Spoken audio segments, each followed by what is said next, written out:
சட்டம் ஒரு இருட்டரே அண்ணா சொன்னார், அறிஞர் அண்ணா சொன்னார். அத புரிஞ்சு நடப்பவன் உலகில் நிமிர்ந்து நடக்கிறான். சும்மா நடுங்கி கிடப்பவன் புழு போல் நெடுங்கி கிடக்கிறான்.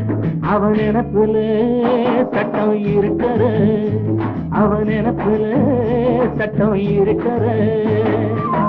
சட்டம் ஒரு இருட்டர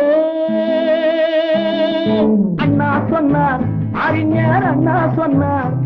அத புரிஞ்சு நடப்பவன் உலகில் நிமிர்ந்து நடக்கிறான். சும்மா நடுங்கி கிடப்பவன் ஒரு போல் நெடுங்கி கிடக்கிறான். அவன் நினப்புல சட்டம் இருக்கிற, அவன் நினப்புல சட்டம் இருக்கிற.